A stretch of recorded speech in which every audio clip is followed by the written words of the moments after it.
1937 में एक उड़ान शुरू हुई, लेकिन उसकी कहानी आज भी अधूरी है। दुनिया की सबसे मशहूर पायलट एक आखिरी मिशन पर निकल रही थी। उस पायलट का नाम था अमेलिया ईयरहार्ट। वह दुनिया का चक्कर लगाने वाली पहली महिला बनना चाहती थी। यात्रा लंबी थी, लेकिन उनका आत्मविश्वास और भी बढ़ा। लेकिन यह रास्ता दुनिया के सबसे खतरनाक महासागर से गुजरता था। उस समय समुद्र के ऊपर नेविगेशन आसान नहीं था, और यहीं से शुरू हुई इतिहास की सबसे रहस्यमयी उड़ान। शुरुआती चरण में सब कुछ बिल्कुल योजना के अनुसार चल रहा था। नेविगेशन, ईंधन और मौसम, हर चीज सावधानी से देखी जा रही थी। लेकिन अगला पड़ाव बेहद छोटा और मुश्किल था। उन्हें ढूंढना था एक छोटा सा द्वीप। तभी रेडियो पर हल्की हल्की आवाजें सुनाई देने लगी, लेकिन सिग्नल साफ नहीं था। शब्द टूट टूट कर आ रहे थे, और धीरे धीरे चिंता बढ़ने लगी। ईंधन सीमित था, और द्वीप अभी तक दिखाई नहीं दिया।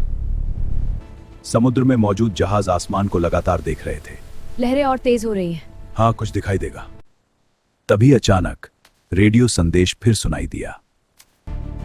उन्होंने कहा, ईंधन लगभग खत्म होने वाला है। लेकिन वह द्वीप अभी भी नजर नहीं आ रहा था। यह उनका आखिरी स्पष्ट संदेश माना जाता है। और फिर अचानक रेडियो सिग्नल कमजोर पड़ने लगा। कुछ ही पलों में संपर्क पूरी तरह टूट गया। दुनिया भर में खबर फैल गई, अमेलिया गायब थी। तुरंत इतिहास का सबसे बड़ा खोज अभियान शुरू हुआ। हजारों किलोमीटर समुद्र ध्यान से खोजा जाने लगा, लेकिन कोई मलबा कहीं भी दिखाई नहीं दिया। दिन बीतते गए, उम्मीद धीरे धीरे कम होने लगी। कुछ शोधकर्ताओं ने एक दूरस्थ द्वीप की ओर इशारा किया। वहां कुछ अजीब धातु के टुकड़े मिले। क्या यह उनके विमान का हिस्सा हो सकता था? कुछ मानव अवशेष भी मिले, लेकिन पहचान स्पष्ट नहीं थी। इतिहासकार आज भी इन सुरागों का विश्लेषण करते हैं, लेकिन असली सच अभी भी समुद्र में छुपा है। नई तकनीक अब समुद्र की गहराई तक पहुंच रही है। कभी कभी उम्मीद फिर से जाग उठती है,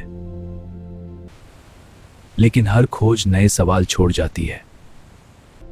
क्या वह समुद्र में खो गई या कहीं और उतरी? हिस्ट्री विद गौरव को सब्सक्राइब करें और बेल आइकन जरूर दबाएं।